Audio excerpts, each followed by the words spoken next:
ರಾಜ್ಯ ಸರ್ಕಾರ ವೇತನ ಪರಿಷ್ಕರಣೆಯನ್ನ ಮಾಡಬೇಕು. 38 ತಿಂಗಳಿಂದ ನಮಗೆ ಅರಿಯರ್ಸ್ ಅನ್ನು ಕೊಡಬೇಕು. ಅಷ್ಟು ಹಿಂಬಾಕಿಯನ್ನ ಸೇರಿಸಿ ನಮಗೆ ವೇತನ ಹೆಚ್ಚಳ ಮಾಡಬೇಕು. ಅದು ಕೂಡ 25% ಹೆಚ್ಚಳ ಮಾಡಬೇಕು ಅಂತ ಹೇಳಿ ನೌಕರರು ಹೋರಾಟವನ್ನ ಮಾಡೋದಕ್ಕೆ ಮುಂದಾಗಿದ್ದಾರೆ. ಇವತ್ತು ಬೆಂಗಳೂರು ಚಲೋ ಅನ್ನುವಂತಹ ಹೋರಾಟವನ್ನ ನಡೆಸಿದ್ದಾರೆ.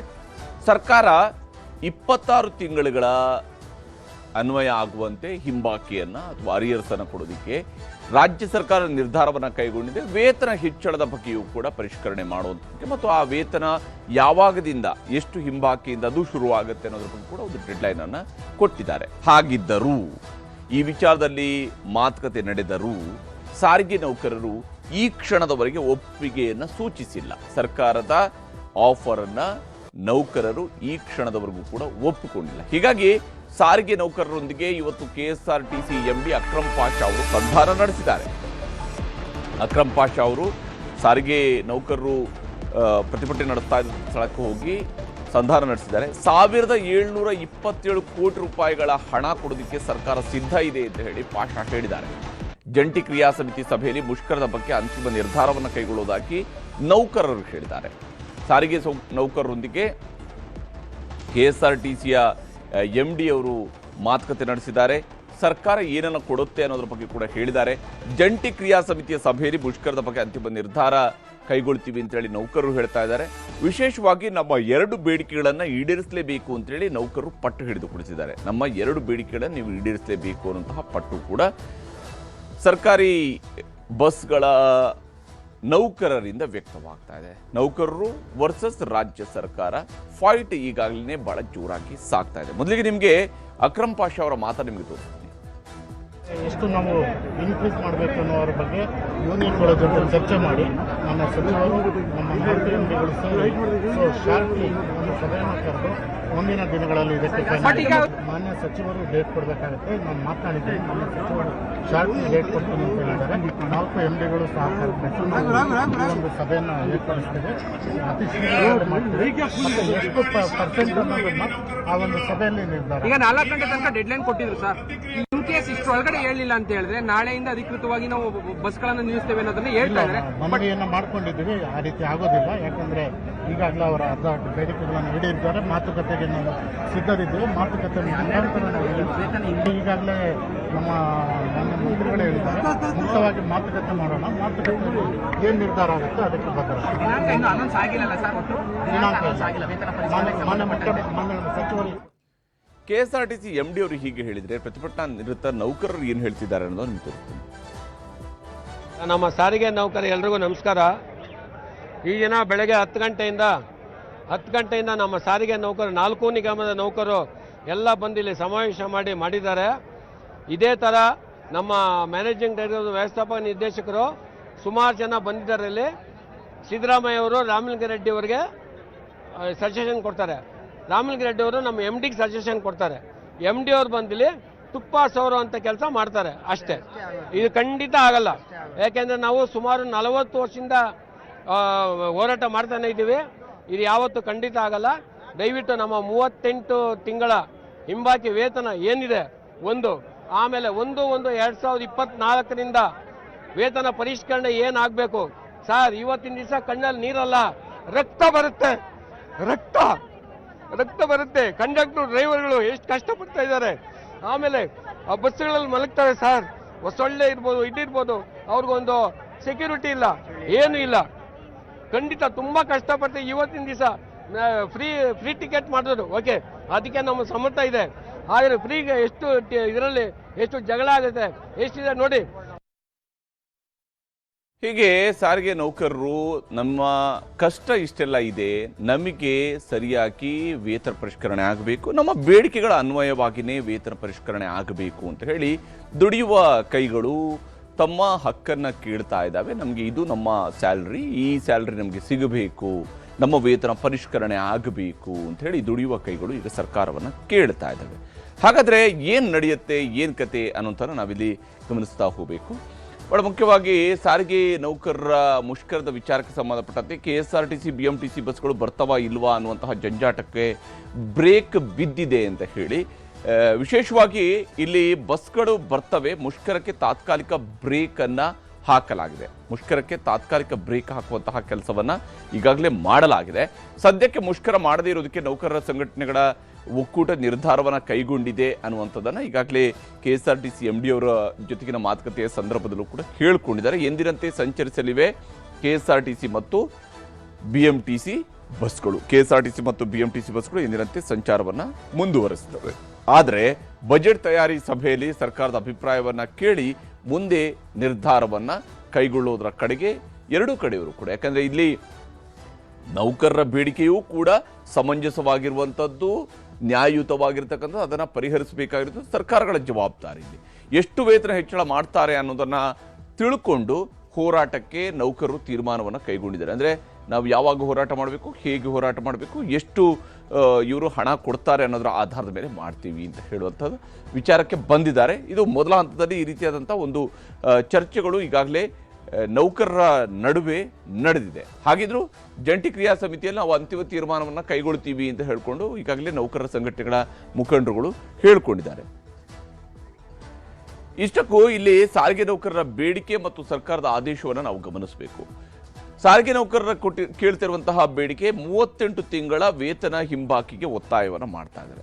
38 ತಿಂಗಳ ವೇತನ ಹಿಂಬಾಕಿಯನ್ನು ನಮಗೆ ಕೊಡಬೇಕು ಅಂತೇಳಿ. ಇವೆಲ್ಲವೂ ಕೂಡ 2021ರಿಂದ ಅನ್ವಯ ಆಗುವಂತೆ ಇರುವಂತಹ ಬೇಡಿಕೆಗಳು. 38 ತಿಂಗಳ ವೇತನ ಆಗಬೇಕು ಅಂತೇಳಿ. ಆದರೆ ರಾಜ್ಯ ಸರ್ಕಾರ ಹೇಳಿದೆ ನಿಮಗೆ 38 ಕೊಡೋಕ್ಕಾಗಲ್ಲ, ಅಂದರೆ 1 ವರ್ಷ ದಷ್ಟು ಅವಧಿಯನ್ನು ಕಡಿತಗೊಳಿಸಿ 26 ತಿಂಗಳ ಹಿಂಬಾಕಿಯ ವೇತನವನ್ನು ನಾವು ಬಿಡುಗಡೆ ಮಾಡ್ತೀವಿ ಅಂತ. 26 ತಿಂಗಳ ಹಿಂಬಾಕಿ ವೇತನವನ್ನು ನಾವು ಬಿಡುಗಡೆ ಮಾಡ್ತೀವಿ ಅಂತೇಳಿ ರಾಜ್ಯ ಸರ್ಕಾರ ಭರವಸೆಯನ್ನು ಕೊಟ್ಟಿದೆ. ರಾಮಲಿಂಗಾರೆಡ್ಡಿ ಅವರು ಭರವಸೆಯನ್ನು ಕೊಟ್ಟಿದ್ದಾರೆ ಸಚಿವರು. ಇಲ್ಲಿ 26 ತಿಂಗಳ ಹಿಂಬಾಕಿ ವೇತನವನ್ನು ನಾವು ಒಪ್ಪೋದಿಲ್ಲ ಅಂತೇಳಿ ಸಾರಿಗೆ ನೌಕರರು ಹೇಳ್ತಾ ಇದ್ದಾರೆ. 26 ತಿಂಗಳ ಹಿಂಬಾಕಿಯನ್ನು ನಾವು ಒಪ್ಪೋದಿಲ್ಲ, ನಮಗೆ 38 ತಿಂಗಳು ಬೇಕು ಅಂತೇಳಿ. ಸರ್ಕಾರ ಹೇಳ್ತಾ ಇದೆ ನೌಕರರ ಹಿತರಕ್ಷಣೆ ಮಾಡುವಂಥ ಜವಾಬ್ದಾರಿ ನಮ್ಮದು ಅಂತೇಳಿ. ನೌಕರರ ಹಿತರಕ್ಷಣೆ ಮಾಡ್ತಕ್ಕಂಥ ಜವಾಬ್ದಾರಿ ನಮ್ಮದು ಅಂತೇಳಿ ಸಚಿವರು ಕೂಡ ಭರವಸೆಯನ್ನು ಕೊಟ್ಟಿದ್ದಾರೆ. ಯಾಕಂದರೆ ಸರ್ಕಾರ ಮತ್ತು ನೌಕರರು ಜೊತೆಯಾಗಿ ಸೇರಿದಾಗ ಮಾತ್ರನೇ ಸಾರಿಗೆ ಇಲಾಖೆ ಸರಿಯಾಗಿ ಕೆಲಸ ಮಾಡೋದಕ್ಕೆ ಸಾಧ್ಯ ಆಗುತ್ತದೆ. 2024ರ ಜನವರಿ 1ರಿಂದ ಹೊಸ ವೇತನ ಪರಿಷ್ಕರಣೆಗೆ ಆಗ್ರಹವನ್ನು ಮಾಡ್ತಾ ಇದ್ದಾರೆ. 2024ರ ಜನವರಿ 1ರಿಂದ ಹೊಸ ವೇತನ ಪರಿಷ್ಕರಣೆ ಆಗಬೇಕು, ಅದರ ಹಿಂದಿನ ಹಿಂಬಾಕಿಯೂ ಕೂಡ ಬರಬೇಕು ಅನ್ನುವಂಥದ್ದು ಅವರ ಬೇಡಿಕೆಯಾಗಿದೆ. ಆದರೆ 2025ರ ಏಪ್ರಿಲ್ 1ರಿಂದ ಹೊಸ ವೇತನ ಪರಿಷ್ಕರಣೆ ಆಗುತ್ತೆ ಅಂತ ಹೇಳಿ ರಾಜ್ಯ ಸರ್ಕಾರ ಹೇಳಿದೆ. 2025ರ ಏಪ್ರಿಲ್ 1ರಿಂದ ಅನ್ವಯ ಆಗುವಂತೆ ನಾವು ವೇತನ ಪರಿಷ್ಕರಣೆಯನ್ನು ಮಾಡ್ತೀವಿ ಅಂತ ಹೇಳಿ ರಾಜ್ಯ ಸರ್ಕಾರ ಹೇಳಿದೆ. ಏಕಪಕ್ಷೀಯ ಆದೇಶ ಹೊರಡಿಸಿದ್ರೆ ಹೇಗೆ ಅನ್ನುವಂಥದ್ದು ಸಾರಿಗೆ ನೌಕರರ ಪ್ರಶ್ನೆ. ಅಂದರೆ ನೀವು ನಮ್ಮ ಜೊತೆಗೆ ಡಿಸ್ಕಸ್ ಮಾಡ್ದೇನೆ ನೀವು 26 ತಿಂಗಳ ಅರಿಯರ್ಸ್ ಕೊಡ್ತೀವಿ, 2025ರ ಏಪ್ರಿಲ್ 1ರಿಂದ ವೇತನ ಪರಿಷ್ಕರಣೆ ಮಾಡ್ತೀವಿ ಅಂತ ಘೋಷಣೆ ಮಾಡಿದ್ರಲ್ಲ, ನಮ್ಮ ಜೊತೆ ಕೇಳದೆ ನೀವು ಹೇಗೆ ಕೊಟ್ರಿ ಅನ್ನುವಂಥದ್ದು ನೌಕರರು ಕೇಳ್ತಾ ಇರುವಂತಹ ಪ್ರಶ್ನೆ. ಹಿಂದಿನ ಸರ್ಕಾರಗಳು ವೇತನವನ್ನು ಬಾಕಿ ಇಟ್ಟಿದ್ದಾವೆ ಅಂತೇಳಿ ರಾಜ್ಯ ಸರ್ಕಾರ ಸ್ಪಷ್ಟನೆಯನ್ನು ಕೊಡ್ತಾ ಇದೆ. ವಿಶೇಷವಾಗಿ ರಾಮಲಿಂಗಾರೆಡ್ಡಿ ಅವರು ಈ ಸ್ಪಷ್ಟನೆಯನ್ನು ಕೊಟ್ಟಿದ್ದಾರೆ, ಹಿಂದಿನ ಸರ್ಕಾರಗಳಿಂದಾಗಿ ಅಂತೇಳಿ. ಹಿಂದೆ ನಮಗೆ ಕಹಿ ಘಟನೆಗಳ ಅನುಭವ ಆಗಿದೆ ಅಂತೇಳಿ ಸಾರಿಗೆ ನೌಕರರು ಹೇಳ್ತಾ ಇದ್ದಾರೆ. ತಮ್ಮ ಅನುಭವದ ಆಧಾರದ ಮೇಲೆ ಅವರು ಪ್ರಶ್ನಿಸ್ತಾ ಇದ್ದಾರೆ. 2021ರ ಜನವರಿ 1ರಿಂದ ಡಿಸೆಂಬರ್ 31ರವರೆಗೆ 552.99 ಕೋಟಿ ರೂಪಾಯಿಗಳ ಹಿಂಬಾಕಿಯನ್ನು ನಾವು ಪಾವತಿ ಮಾಡ್ತೀವಿ ಅಂತ ಹೇಳಿ, ಅಂದರೆ ಪೂರ್ತಿ 1 ವರ್ಷದ ಹಿಂಬಾಕಿಯನ್ನು ಪಾವತಿ ಮಾಡಿಸ್ತೀವಿ ಅಂತ ಹೇಳಿ ರಾಮಲಿಂಗಾರೆಡ್ಡಿ ಅವರು ಭರವಸೆ ಕೊಟ್ಟಿದ್ದಾರೆ. ಭರವಸೆ ನೀಡಿ ಅನ್ಯಾಯ ಮಾಡಿದ್ದಾರೆ ಅಂತ ಹೇಳಿ ಸಾರಿಗೆ ನೌಕರರು ಹೇಳ್ತಾ ಇದ್ದಾರೆ. ಅಂದರೆ ಹಿಂದೆ ನಮಗೆ ಈ ರೀತಿ ಅಂತ ಅನ್ಯಾಯಗಳಾಗಿದ್ದಾವೆ ಅಂತ ಹೇಳ್ತಿದ್ದಾರೆ. 2022ರ ಜನವರಿ 1ರಿಂದ 2023ರ ಫೆಬ್ರವರಿ 28ರವರೆಗೆ ಇಲ್ಲಿ ಸುಮಾರು 14 ತಿಂಗಳ ವೇತನವೂ ಕೂಡ ಒಟ್ಟು 718.93 ಕೋಟಿ ರೂಪಾಯಿ ಹಿಂಬಾಕಿಯನ್ನು ಕೂಡ ಪಾವತಿ ಮಾಡ್ತೀವಿ. ಅಂದರೆ 2023ರ ಫೆಬ್ರವರಿ 28ರವರೆಗಿದ್ದು ಕೊಡ್ತೀವಿ. ಸರ್ಕಾರ ಬೆದರಿಸಬಾರದು, ಸಂಧಾನ ಮಾಡಲಿ ಅಂತ ಹೇಳ್ತಿದ್ದಾರೆ. ಕೆಲಸಕ್ಕೆ ಗೈರಾಗುವಂಥ ಸಿಬ್ಬಂದಿಯ ವೇತನ ಕಡಿತ ಮಾಡ್ತೀವಿ ಅಂತೇಳಿ ಸರ್ಕಾರ ಎಚ್ಚರಿಕೆಯನ್ನು ಕೂಡ ಕೊಡ್ತಾ ಇದೆ. ಯಾಕಂದರೆ ಅಂತಿಮವಾಗಿ ಸರ್ಕಾರದ ಜವಾಬ್ದಾರಿ ಬಸ್ಸುಗಳು ಓಡುವಂತೆ ನೋಡ್ಕೊಳ್ಬೇಕಾಗಿರುವಂಥದ್ದು. ಇಲ್ಲಿ 521 ಕೋಟಿ ರೂಪಾಯಿ ಕೊಡೋದು ಕಷ್ಟ ಏನಲ್ಲ. ಅಂದರೆ ನೀವು ಹೆಚ್ಚುವರಿ ಕೊಡಬೇಕಾಗುವಂಥದ್ದು 521 ಕೋಟಿ ರೂಪಾಯಿ ಮಾತ್ರ ಅದನ್ನು ಕೊಡಬೇಕು ಅಂತ ಹೇಳಿ ನೌಕರರು ಕೇಳ್ತಾ ಇದ್ದಾರೆ. 2025ರ ಏಪ್ರಿಲ್ 1ರಿಂದ ಅನ್ವಯ ಆಗುವಂತೆ ಮೂಲ ವೇತನದ ಹೆಚ್ಚಳವನ್ನು ಮಾಡ್ತೀವಿ ಅಂತ. ಅಂದರೆ ಹೊಸ ವೇತನದ ಹೆಚ್ಚಳ ಈಗಿನವರೆಗೂ ಕೂಡ ಅನ್ವಯ ಆಗುವಂತೆ ಮೂಲ ವೇತನದ ಹೆಚ್ಚಳವನ್ನು ನಾವು 2025 ಏಪ್ರಿಲ್ 1ರಿಂದ ಅನ್ವಯ ಆಗುವಂತೆ ಮಾಡ್ತೀವಿ ಅಂದರೆ ರಾಜ್ಯ ಸರ್ಕಾರ ಆದೇಶದಲ್ಲಿ ಹೇಳಿದೆ. ಈ ವಿಚಾರದಲ್ಲಿ ಡಿ.ಕೆ. ಶಿವಕುಮಾರ್ ಅವರು ಏನು ಹೇಳಿದ್ದಾರೆ, ಯಾಕಂದರೆ ವೇತನ ಪರಿಷ್ಕರಣೆಯ ವಿಚಾರಕ್ಕೆ ಸಂಬಂಧಪಟ್ಟಂತೆ ಸರ್ಕಾರ ನಿರ್ಧಾರ ಕೈಗೊಂಡಿರೋದನ್ನು ಶಿವಕುಮಾರ್ ಅವರು ಹೇಗೆ ಸಮರ್ಥಿಸಿಕೊಂಡಿದ್ದಾರೆ ಮತ್ತು ನೌಕರ ಸಂಘದವರು ಅದಕ್ಕೆ ಏನು ಪ್ರತಿಕ್ರಿಯಿಸಿದ್ದಾರೆ ಅನ್ನೋದು ನಿಮ್ಗೆ ತೋರಿಸ್ತೀನಿ. ಸದ್ಯ ಅಷ್ಟು ಕೊಟ್ಟಿದ್ದಾರಲ್ಲ, ಸಂತೋಷ ಪಡಬೇಕು. ಸರ್ಕಾರದ ಪರಿಸ್ಥಿತಿ ಅರ್ಥ ಮಾಡ್ಕೋಬೇಕು. ದಯವಿಟ್ಟು ಸಾರಿಗೆ ನೌಕರೆಲ್ಲ ಸಹಕಾರ ಮಾಡಬೇಕು ಅಂತೇಳಿ ನಾನು ಮನವಿ ಮಾಡ್ತೀನಿ. ಇವರು ಯುವಕರಾಗಿ ಕಾಂಗ್ರೆಸ್ ಪಕ್ಷಕ್ಕೆ ಸೇರ್ಪಡೆ ಆದಾಗ್ಲಿಂದ ಮಿನಿಸ್ಟರ್ ಆಗಿದ್ದಾರೆ, ಹೌದಲ್ವಾ? ಒಳ್ಳೊಳ್ಳೆ ಖಾತೆನೆ ಅನುಭವಿಸಿದ್ದಾರೆ, ಹೌದಲ್ವಾ?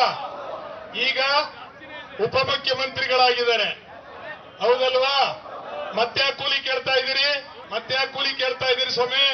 ಯಾವ ದುಡಿ ಯೋಜನೆ ನಮಗೆ ನೀವು 38 ತಿಂಗಳ ಕಾಲ ಅರಿಯರ್ಸ್ ಕೊಡದೇ ಇರೋದ್ರಿಂದ ನಾವು ಮಕ್ಕಳ ವಿದ್ಯಾಭ್ಯಾಸಕ್ಕೆ ನಮ್ಮ ಬದುಕನ್ನ ಸಾಗಿಸ್ಲಿಕ್ಕೆ ನಾವು ಸಾಲ ಮಾಡಿದೀವಿ, ಬಡ್ಡಿ ತಂದಿದೀವಿ ಅಂತ ಕೇಳ್ತಾ ಇದ್ದೀವಿ.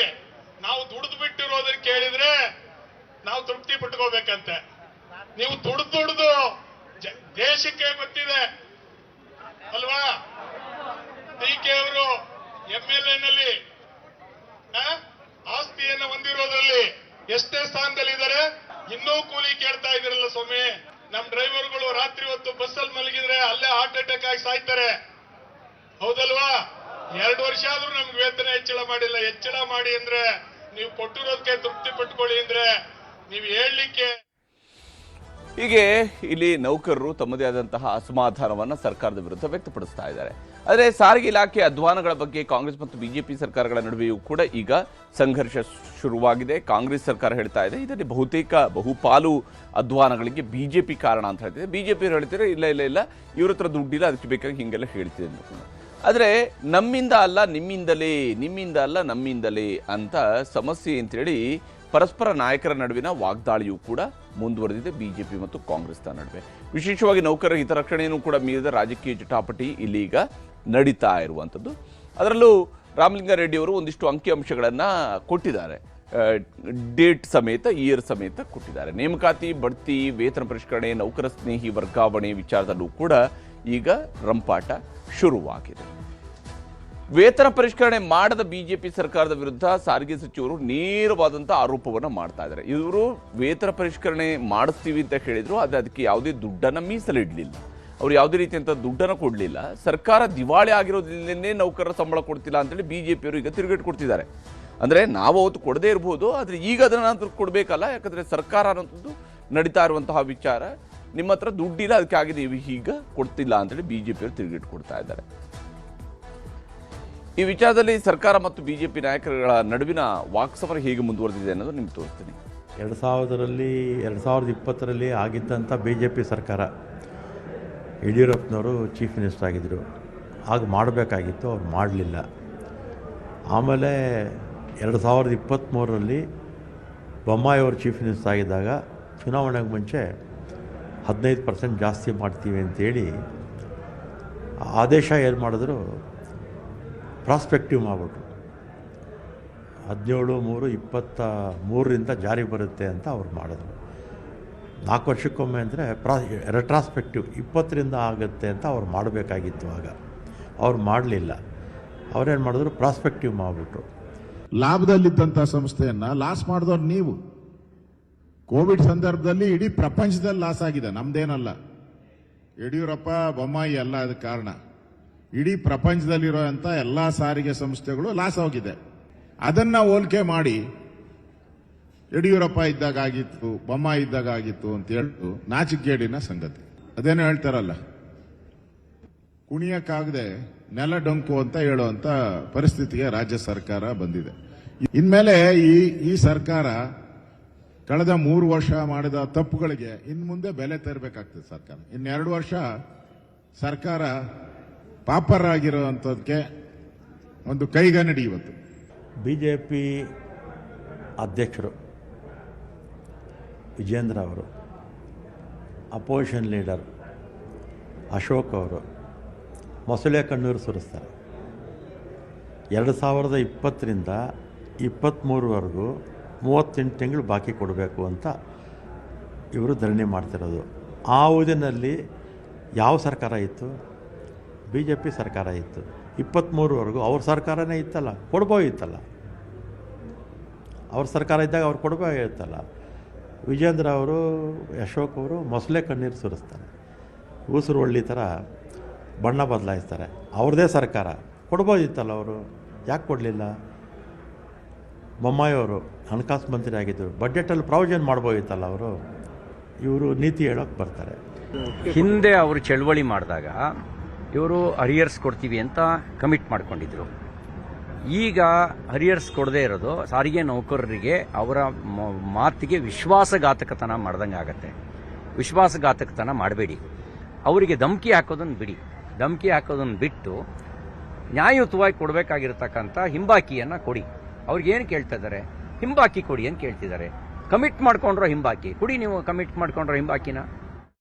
ಹೀಗೆ ಇದು ಬಿಜೆಪಿಯವರ ಅವಧಿಯಲ್ಲಿನೇ ಇದ್ದಂತಹ 38 ತಿಂಗಳದ್ದು, ಅದರ ಹಣವನ್ನು ಕೊಟ್ಟಿರಲಿಲ್ಲ ಅಂತ ಹೇಳಿ ರಾಮಲಿಂಗಾರೆಡ್ಡಿ ಅವರು ಹೇಳ್ತಿದ್ರು. ಇಲ್ಲ, ನೀವು ಕಮಿಟ್ಮೆಂಟ್ ಕೊಟ್ಟಿದ್ದೀರಿ ಅಂತಕೊಂಡು ವಿಚಾರ ಇರುವಂಥದ್ದು. ಈಗ ಸರ್ಕಾರ ಕೊಡೋದಕ್ಕೆ ಹೊರಟಿರುವಂಥದ್ದು 2021ರಿಂದ 23ರ ನಡುವಿನ ಹಿಂಬಾಕಿನೇ ಕೊಡೋದಕ್ಕೆ ಹೊರಟಿದೆ. ಹಾಗಾದರೆ ಆಗ ಯಾವ ಸರ್ಕಾರ ಇತ್ತು ಅನ್ನುವ ಪ್ರಶ್ನೆಯೂ ಕೂಡ ಬಂದೇ ಬರುತ್ತೆ. ಯಾಕೆ ಕೊಟ್ಟಿಲ್ಲ ಅನ್ನುವಂಥ ಪ್ರಶ್ನೆಯೂ ಬರುತ್ತೆ. ಈಗ 2025ರಿಂದ ಹೈಕ್ ಮಾಡ್ತೀವಿ ಅಥವಾ 2024ರಿಂದ ಹೈಕ್ ಮಾಡಬೇಕು. ಇದು ಸಾರಿಗೆ ನೌಕರರ ಭಾಳ ಪ್ರಮುಖವಾದಂಥ ಬೇಡಿಕೆ. ಇದನ್ನು ಕೂಡ ಬಗೆಹರಿಸುವಂಥ ನಿಟ್ಟಲ್ಲಿ ಸರ್ಕಾರ ಪ್ರಯತ್ನವನ್ನು ಮಾಡಲೇಬೇಕಾಗುತ್ತೆ ಮತ್ತು ನೌಕರರ ಬೇಡಿಕೆಗಳಿಗೆ ಸ್ಪಂದಿಸುವಂತಹ ಜವಾಬ್ದಾರಿಯೂ ಕೂಡ ರಾಜ್ಯ ಸರ್ಕಾರದ ಮೇಲೆ ಇರುವಂಥದ್ದು.